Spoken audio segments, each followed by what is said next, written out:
The rain had been falling for 3 days straight when Maria Santos first saw him. She was standing at her kitchen window, watching the water rise in the streets of her small Texas town, when she noticed the old man sitting on the steps of the abandoned house across the street.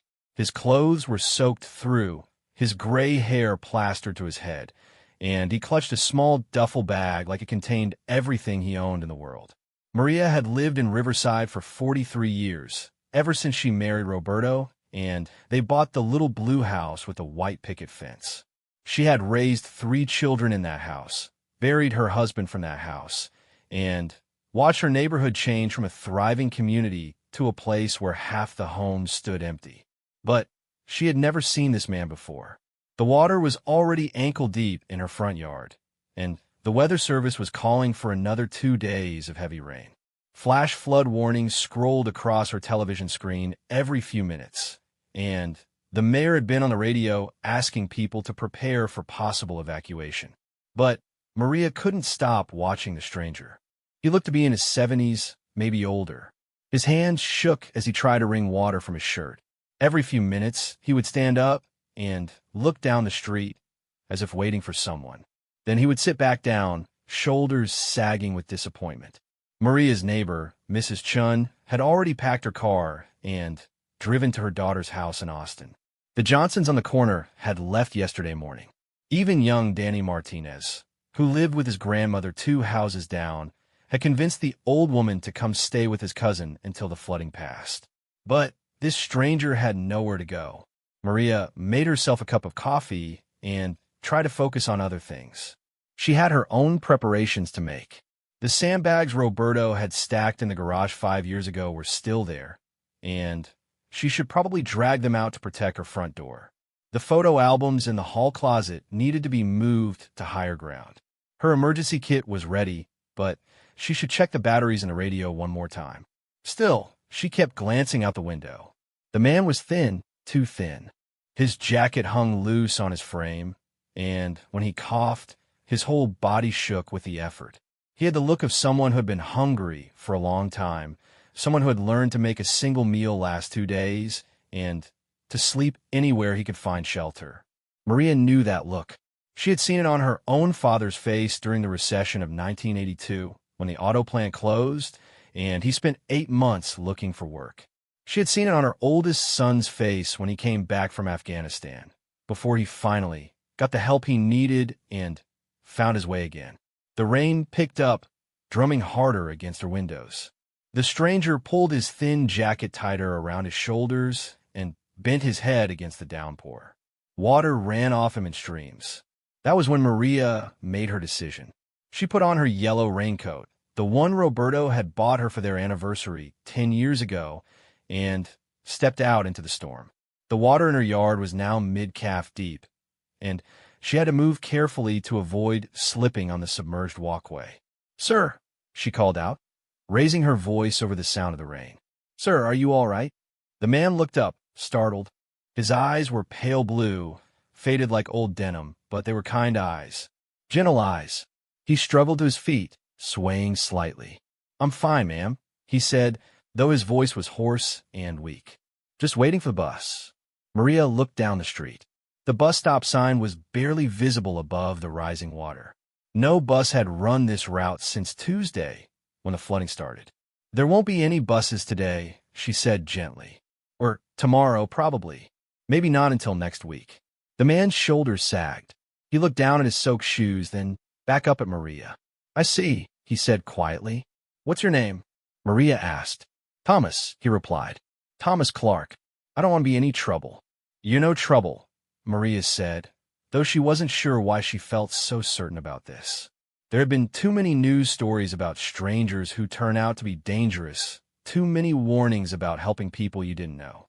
But something about Thomas Clark made her think of her own father, her own son, all the time someone had needed help and received it. "I have a warm house," she continued. "Dry clothes. Hot food. You can't stay out here in this weather." Thomas hesitated. "I couldn't impose." "You're not imposing," Maria interrupted. "I am asking. Come on, before we both catch pneumonia." She turned and started walking back toward her house, moving slowly through the deepening water.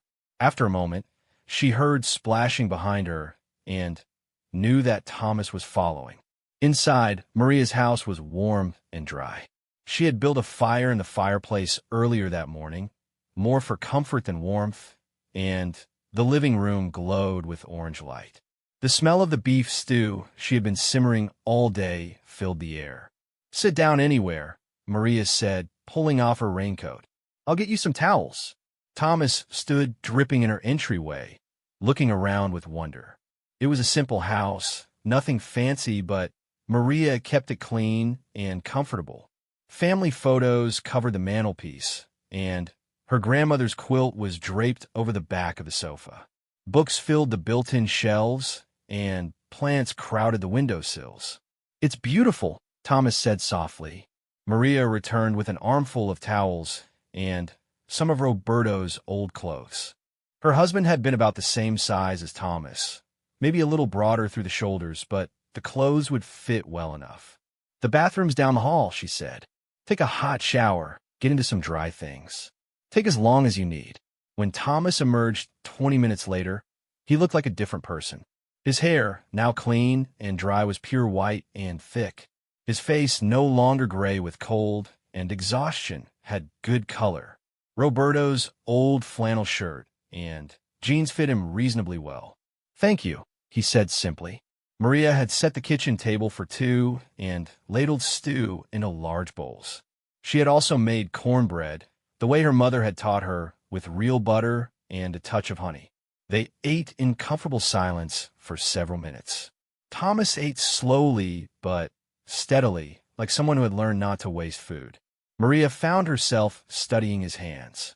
They were clean now, but she could see old calluses and small scars. Working hands. Hands that had built things, fixed things, made things. "You don't have to tell me anything you don't want to tell me," Maria said finally. "But if you want to talk, I'm a good listener." Thomas looked up from his stew. "You've already done more than enough. I don't want to burden you with my troubles."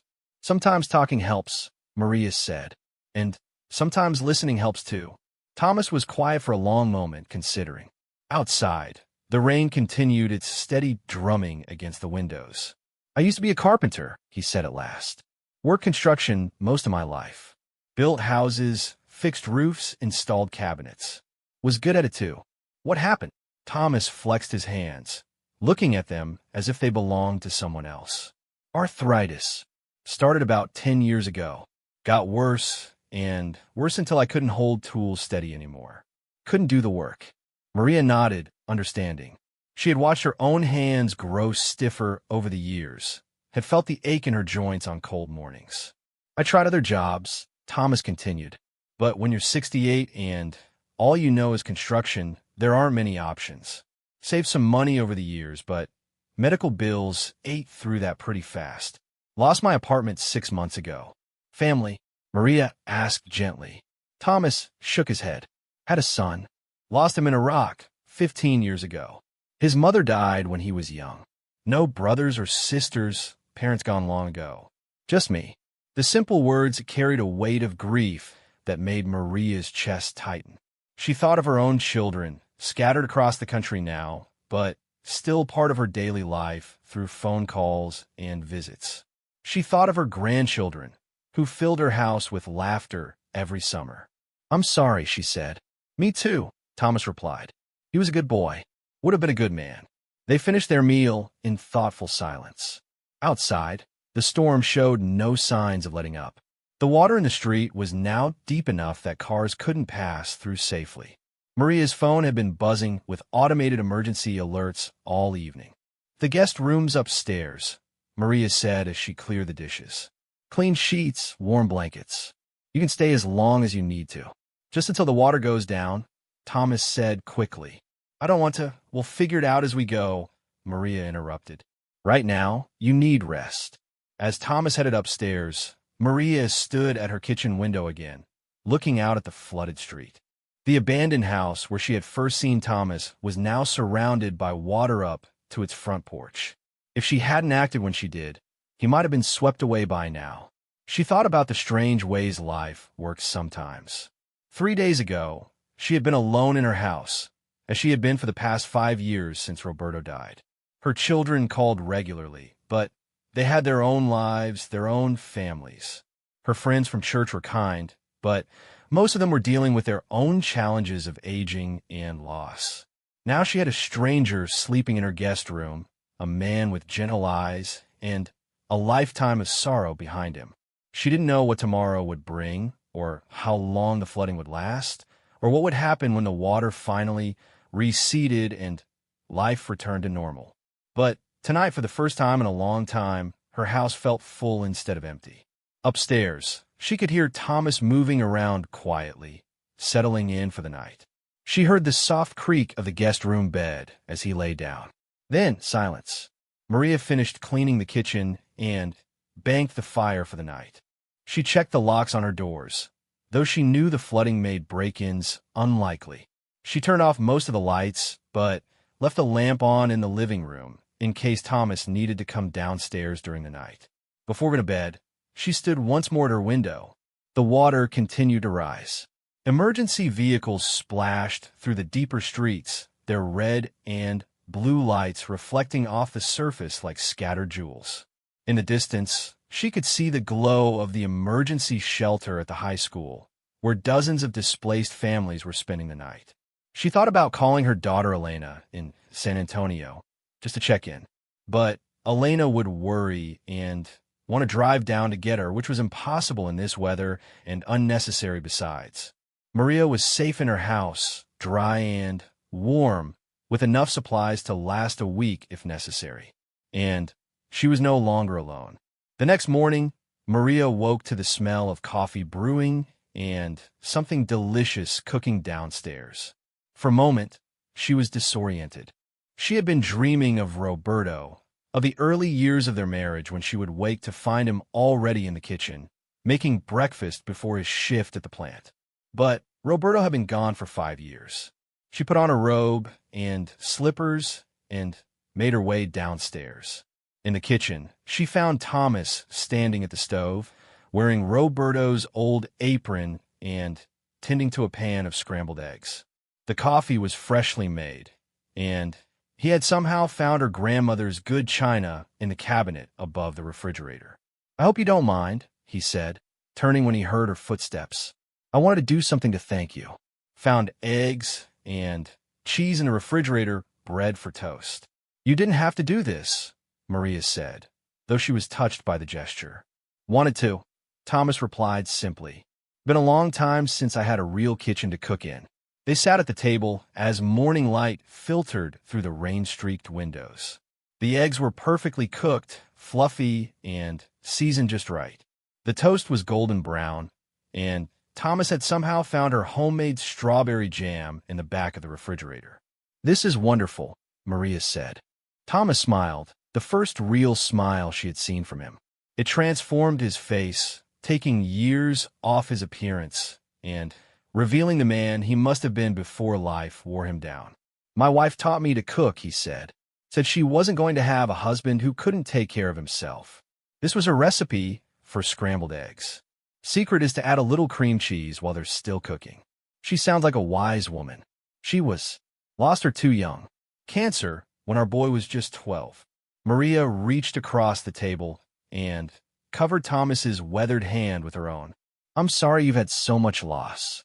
"We all have our burdens," Thomas said quietly. "Yours are probably just as heavy as mine."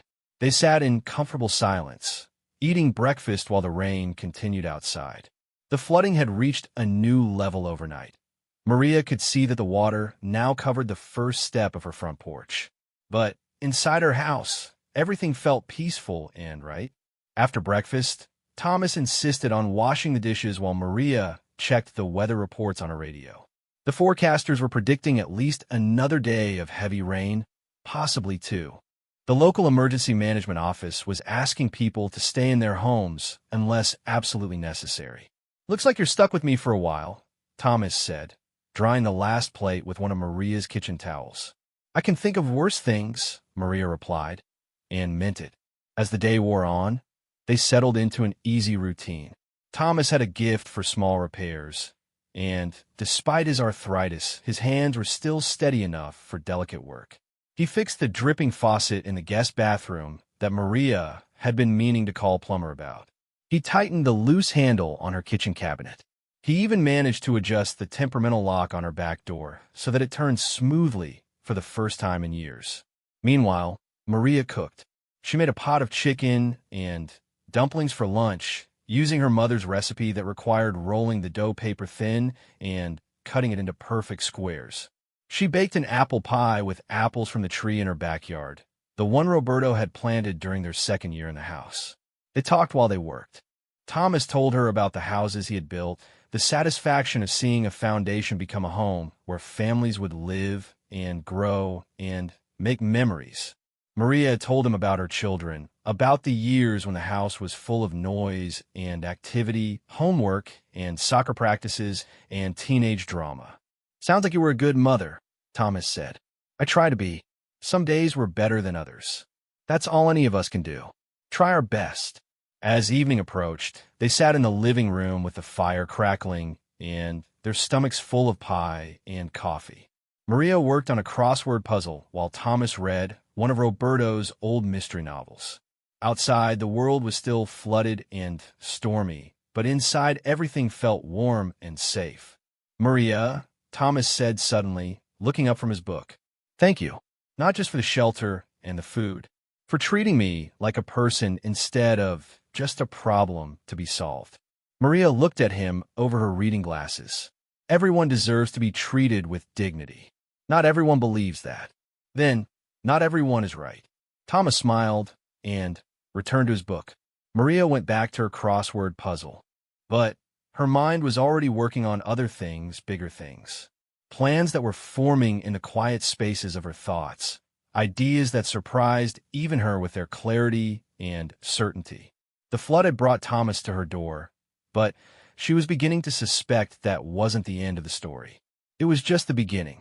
The rain finally stopped on Friday morning after 5 days of steady downpour that had turned Riverside into a temporary lake.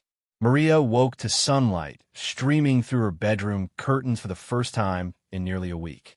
The silence felt strange after so many days of listening to water drumming against the roof. Downstairs, Thomas was already up, standing at the kitchen window and surveying the damage. The water had receded enough to reveal the street again, though it was still several inches deep in places. Debris was scattered everywhere.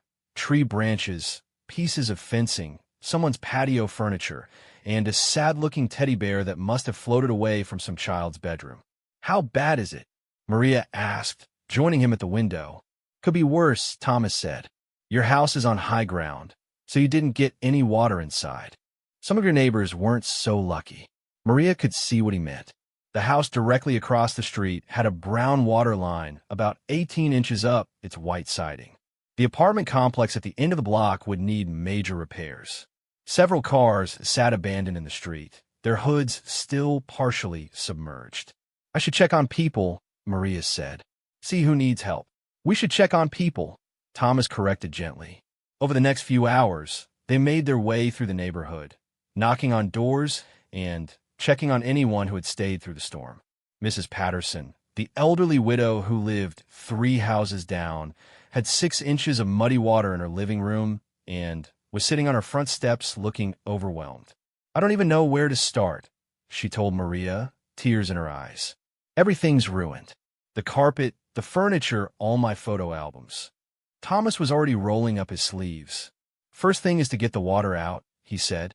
"Then we remove anything that got wet. The sooner we start, the less damage there'll be from mold." He found a bucket and a mop in Mrs. Patterson's utility closet and went to work. Maria helped move salvageable items to dry areas of the house. Within an hour, they had the standing water removed and the worst of the mud cleaned up. "You have family you can stay with while the repairs are done?" Thomas asked Mrs. Patterson. "My daughter in Oklahoma City. She's been calling all week, worried sick." "Good," Thomas said. "This house is going to need new drywall, new flooring. Could take a few weeks to get it livable again."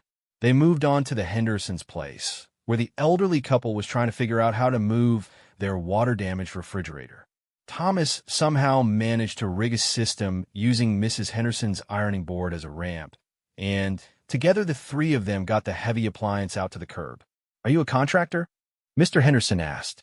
"Used to be," Thomas replied. At the Martinez house, they found young Danny and his grandmother dealing with a flooded basement. The old woman was sitting on the back steps, staring at the muddy water that filled the space where she had kept 40 years' worth of Christmas decorations and family mementos. "Abuela, it's just stuff," Danny was saying, but Maria could hear the strain in his voice. Thomas disappeared into the basement and emerged 20 minutes later carrying a plastic storage box. "Found this on a high shelf," he said, setting it down carefully. "Looks like it stayed dry." Danny's grandmother opened the box with trembling hands. Inside were dozens of old photographs, a baby book, and a small wooden cross that had belonged to her own grandmother. Her face crumpled with relief. "You saved them," she whispered. "You saved my memories." By late afternoon, word had spread through the neighborhood about the quiet stranger who seemed to know exactly how to help with flood damage. People started showing up at Maria's door, asking if Thomas could take a look at their situation. "You don't have to do this," Maria told him as they sat on her front porch, taking a break between visits. "It's not your responsibility." Thomas was examining his hands, flexing his fingers slowly. The day's work had been hard on his arthritis, but he seemed energized rather than exhausted. "Feels good to be useful again," he said. "Feels good to know that these old hands can still help people." "Your hands aren't that old," Maria said. Thomas laughed. "You're kind, but I know what I am. Problem is, I've forgotten what I could still do instead of just focusing on what I couldn't." That evening, Maria made a phone call to her daughter Elena in San Antonio. "Mija, how are you? We've been so worried about the flooding." "I'm fine, Mama. House is dry. Power never went out. But I wanted to talk to you about something." Maria explained about Thomas, about how she had taken him in during the storm, and how he had been helping the neighbors. She was careful to present the facts simply, without editorializing. "Mama, are you sure this is safe?" Elena asked when Maria finished. "You don't know anything about this man. I know he's kind. I know he's honest. I know he needed help, and I was able to give it. But what happens now? Is he just going to live with you permanently?" It was a fair question, one that Maria had been thinking about all day. "I don't know yet. We're taking it one day at a time." There was a long pause on the phone. Elena was thinking, weighing her words carefully. "You sound happy, Mama," she said finally. "Happier than you've sounded in a long time." "I feel useful again," Maria said, echoing Thomas's words from earlier. "And I don't feel so alone. If this is what you want, then I support you. But promise me you'll be careful."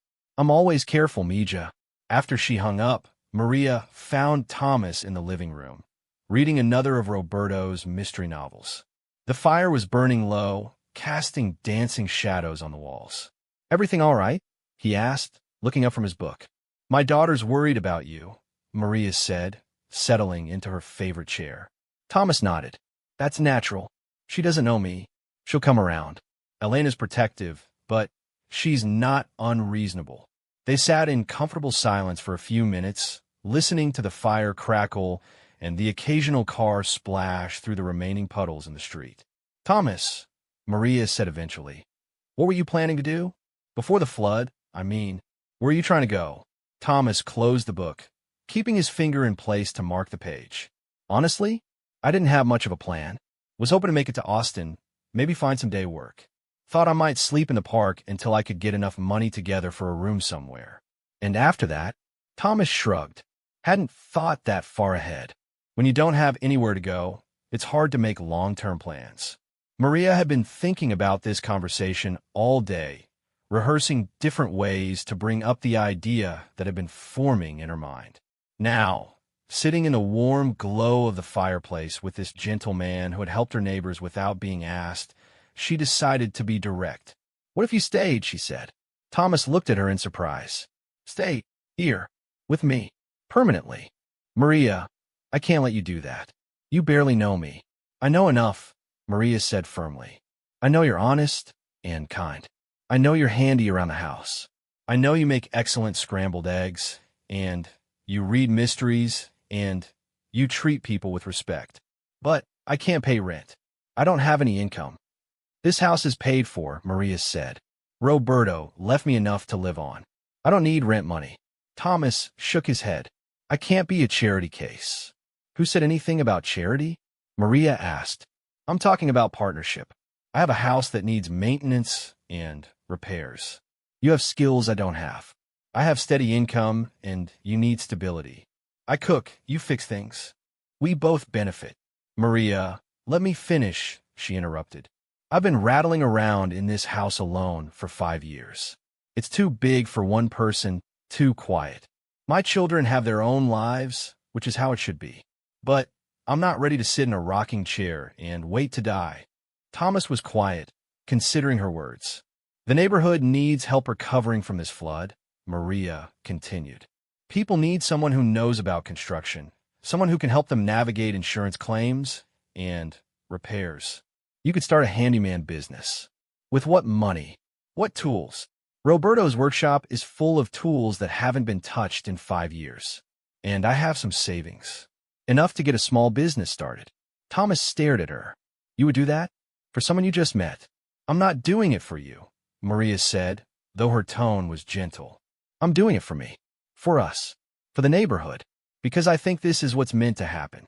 What if it doesn't work out? What if we drive each other crazy? Maria smiled. Then, we'll figure something else out. But, Thomas, we're both past the age where we have to make perfect decisions. We just have to make good enough decisions and see what happens. Thomas was quiet for a long time, staring into the fire. Maria could see him working through the possibilities, the risks and benefits, the hopes and fears. I want to pay my way somehow, he said finally. We'll figure out the details as we go. And I want to keep my independence. My own space. The guest room is yours for as long as you want it. Thomas nodded slowly. And if your family doesn't like the arrangement? My family will adjust, Maria said. They want me to be happy and safe. If you help me be both those things, they'll come around. Another long silence. Outside, they could hear the sound of a truck splashing through the street. Probably someone coming to check on their property after the flood. All right, Thomas said quietly. All right, let's try it. But we do this properly.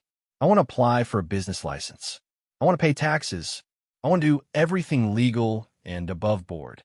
Maria felt a surge of happiness, so strong it surprised her.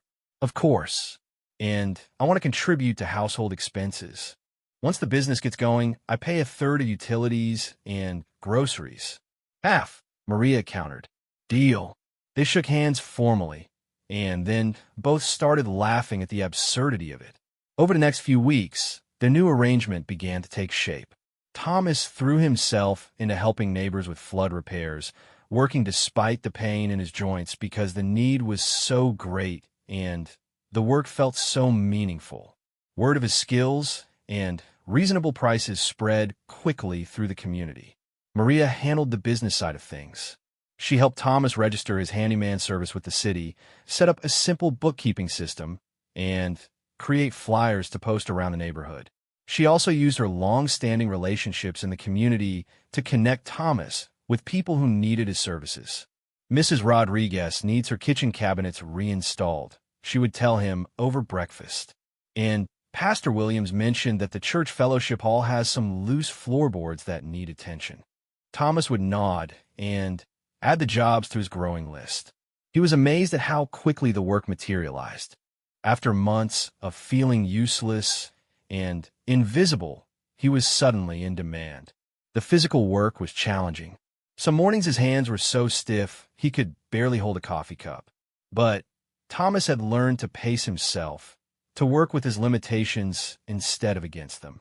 He chose his jobs carefully, focusing on projects that required skill and experience rather than pure physical strength. He also wasn't too proud to ask for help when he needed it.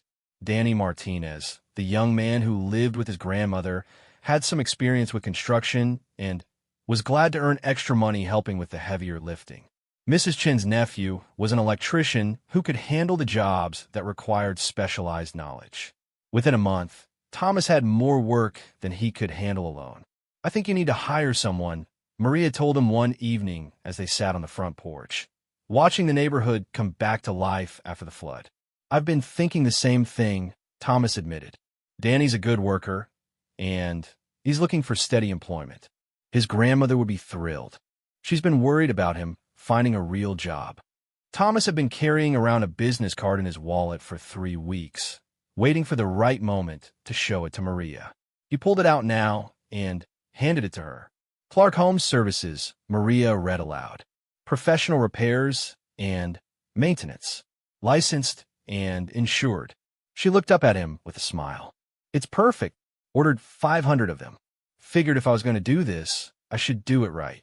The card was simple but professional, with Thomas's name and phone number and a small logo featuring a hammer and wrench. At the bottom, in small print, it read, "Serving the Riverside community with pride." "Roberto would have liked this," Maria said, holding the card up to catch the porch light. "You think so?" He believed in honest work and taking care of your neighbors. He would have respected what you're doing. As spring turned into summer, their partnership deepened and expanded. Thomas's business grew steadily, mostly through word-of-mouth recommendations. He had developed a reputation for fair prices, quality work, and unusual patience with elderly customers who needed extra time to explain what they wanted done. Maria found herself busier than she had been in years.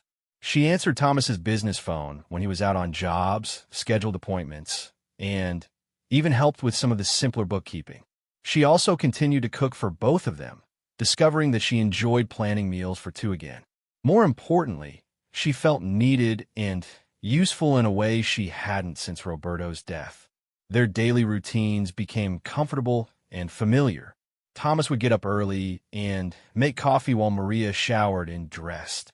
They would eat breakfast together and discuss the day's plans. Thomas would head out to his jobs, and Maria would spend her morning handling business calls and taking care of household tasks. In the afternoons, they often worked together in Roberto's old workshop, which had become Thomas's base of operations. Maria proved to have a talent for organizing tools and supplies, while Thomas appreciated having someone to talk through complex repair jobs with. Evenings were their own time. Sometimes they watched television together. Sometimes they read in companionable silence. Thomas had discovered Maria's collection of historical biographies and was working his way through a book about the construction of the Panama Canal. Maria had started reading some of Roberto's mystery novels and was surprised to find she enjoyed them. The arrangement was working better than either of them had expected.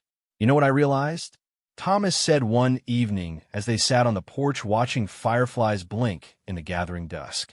"What's that?" "I spent so much time after I lost my job feeling sorry for myself, thinking about what I couldn't do anymore. I forgot to think about what I could still do." "And what can you still do?"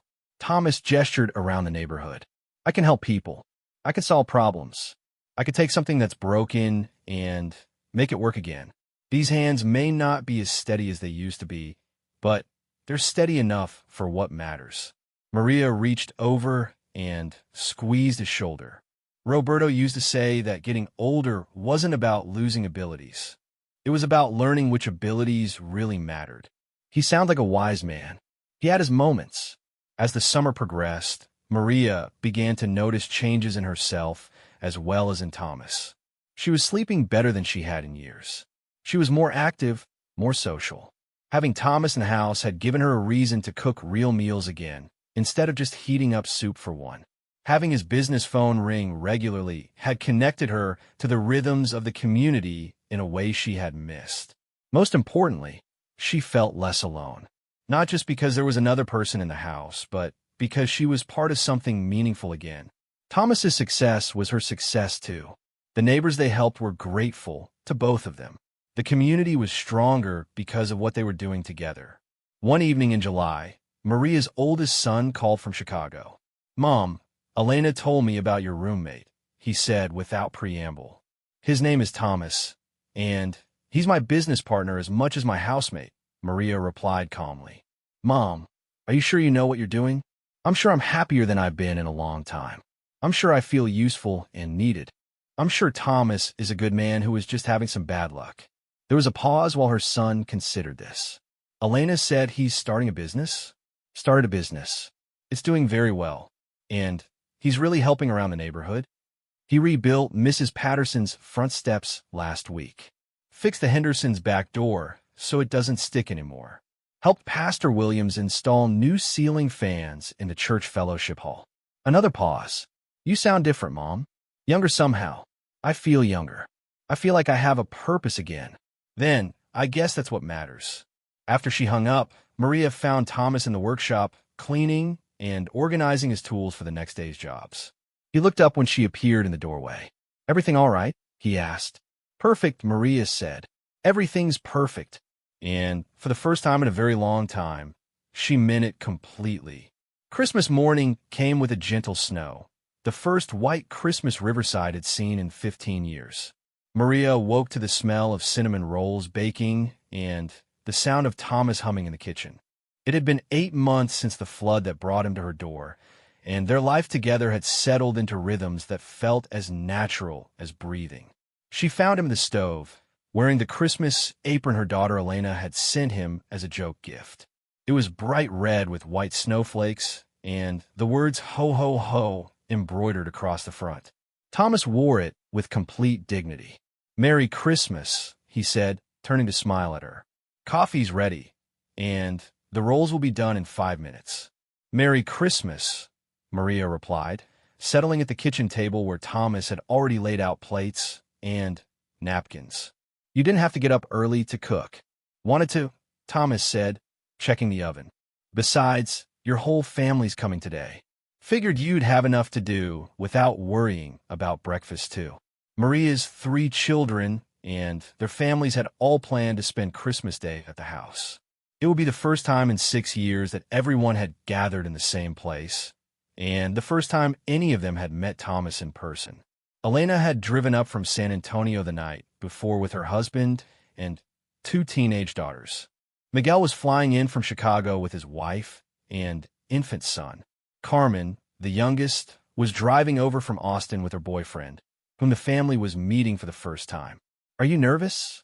Maria asked, watching Thomas pull the perfectly golden rolls from the oven. "A little," Thomas admitted. "I want them to see that you made a good decision, that I'm not some drifter who's taking advantage of your kindness. They'll see exactly what you are," Maria said firmly, "a good man who's become part of this family." Over the past months, that had become increasingly true. Thomas had quietly woven himself into the fabric of Maria's life in ways that went far beyond their original business arrangement. He had learned her routines and preferences. He knew she liked her coffee strong and her toast lightly buttered.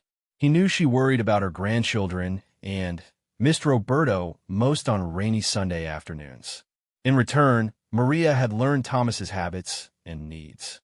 She knew his arthritis was worse in the morning and that he slept poorly when storms were coming.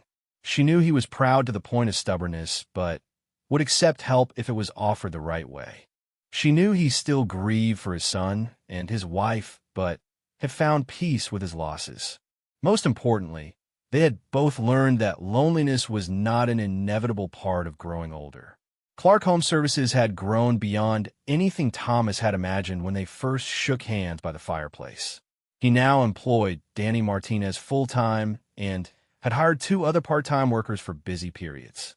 The business had evolved from simple handyman services to include small remodeling projects and emergency repairs. Thomas had also developed a specialty that set him apart from other contractors in the area. He had become known as the person to call when elderly residents needed home modifications to help them age and play safely. Installing grab bars in bathrooms, building ramps for wheelchairs, adjusting kitchen counters for people who could no longer reach high shelves. "It's not glamorous work," he had told Maria after completing a job that involved converting a first-floor den into a bedroom for a woman recovering from hip surgery. "But it matters. It means the difference between people staying in their own homes or having to move to assisted living." Maria understood the importance of that work better than most. She was 76 now, and while she was still healthy and independent, she thought about the future more than she used to. Having Thomas in the house meant she could probably stay here until the end of her life, no matter what health challenges arose. The kitchen filled with a warm scent of cinnamon and sugar as they ate breakfast and watched the snow continue to fall outside the window. The street was quiet except for a few children already outside building snowmen in their front yards. "Maria," Thomas said, setting down his coffee cup with unusual formality. "Yes, I have something for you. A Christmas present." "Thomas, we agreed on small gifts this year." "I hope you didn't spend—" "I didn't spend any money," Thomas interrupted. "This is something I made." He disappeared into the workshop and returned carrying a wooden box about the size of a shoebox. It was made of a warm golden wood that had been sanded smooth and finished with obvious care. The lid was decorated with an intricate inlay pattern of darker wood. "Thomas, it's beautiful," Maria said, running her fingers over the smooth surface. "Open it." Inside, the box was lined with deep blue velvet and divided into small compartments of various sizes. Each compartment was clearly designed to hold something specific, though Maria couldn't immediately tell what. "It's for your jewelry," Thomas explained. "I noticed you kept your good pieces in that old cigar box, and so the necklaces were getting tangled." Maria lifted the box closer to examine the craftsmanship. The corners were joined with perfect dovetail joints. The inlay pattern on the lid was made from 3 different types of wood, creating a design that looked like intertwining flowers. "How did you have time to make this?" she asked. "Worked on it in the evenings, after you went to bed." Danny helped with some of the more detailed work. His hands are steadier than mine for the really fine stuff. Maria felt tears prick her eyes. It had been years since anyone had made something specifically for her, something that showed such careful attention to her needs and preferences. "I love it," she said simply. "Thank you." "There's more," Thomas said, looking pleased but also nervous. "Look in the bottom compartment." Maria found a small envelope tucked into the largest section of the jewelry box. Inside was a handwritten letter on Thomas's careful penmanship. "Dear Maria," she read aloud, "I'm writing this letter to tell you something I should have said months ago. You saved my life when you took me in during the flood, but you did more than that. You gave me back my dignity and my purpose. You helped me remember who I am when I had forgotten. You made me part of a community when I thought I would always be on the outside. But most importantly, you became my family when I thought I would spend the rest of my life alone." Maria looked up at Thomas, who was watching her anxiously. "Keep reading," he said. "I know we started this as a business arrangement, but it has become much more than that, at least for me. You are my closest friend, my trusted partner, and the person I most want to share my daily life with. I hope you feel the same way, because I would like to ask you a question." Maria's hands were shaking slightly as she continued reading. "Maria Santos, will you marry me? Not because either of us is lonely or needs someone to take care of us, but because we are better together than we are apart. Because what we have built is worth making permanent. Because I want to spend whatever years I have left being your husband and your partner in every sense of the word." Maria set the letter down and looked at Thomas, who had moved to kneel beside her chair. "There's one more thing in the box," he said softly. In the smallest compartment, nestled in the blue velvet, was a simple gold band set with a small but beautiful diamond. It was clearly vintage, probably from the 1940s or 1950s, with the kind of classic elegance that never went out of style. "It was my grandmother's ring," Thomas said. "The only thing of value I had left. I had it resized and cleaned." Maria picked up the ring with trembling fingers. It caught the morning light and threw tiny rainbows across the kitchen table. "Thomas," she whispered. "I know we're not young," he continued. "I know people might think we're crazy getting married at our age. But I don't care what other people think. I care about what makes us happy." Maria looked at this man who had come into her life as a stranger seeking shelter from storm and had become so much more. She thought about the months they had shared, the comfortable rhythms they had developed, the way they had learned to care for each other without losing their independence. She thought about Roberto, gone 5 years now, and what he would say about this moment. She could almost hear his voice telling her that life was meant to be lived, not just endured. Yes, she said, her voice barely audible. Yes, yes, Thomas Clark, I will marry you. Thomas slipped a ring onto her finger. It fit perfectly. Then he stood up, and they kissed, gently and sweetly, as the snow continued to fall outside and the cinnamon rolls grew cold on the table. They were still holding each other when they heard car doors slamming in the driveway. Elena's family had arrived for Christmas breakfast, followed immediately by Miguel's rental car from the airport. "Are you ready for this?" Maria asked, touching the ring on her finger. "Are you?" "I think so. They might need some time to adjust." "We'll face it together," Thomas said. "That's what partners do." The morning that followed was chaotic and wonderful. Maria's children and grandchildren filled the house with noise and laughter and the particular energy that comes from a family gathering. Elena's teenage daughters immediately claimed Thomas as an honorary grandfather, demanding that he tell them stories about the old days while they helped him make more coffee for the adults. Miguel was initially cautious, but warmed up when Thomas showed genuine interest in his work as an engineer and asked intelligent questions about a project Miguel was working on. Carmen's new boyfriend was nervous about meeting the family and seemed relieved to find someone else who was also new to the group dynamics.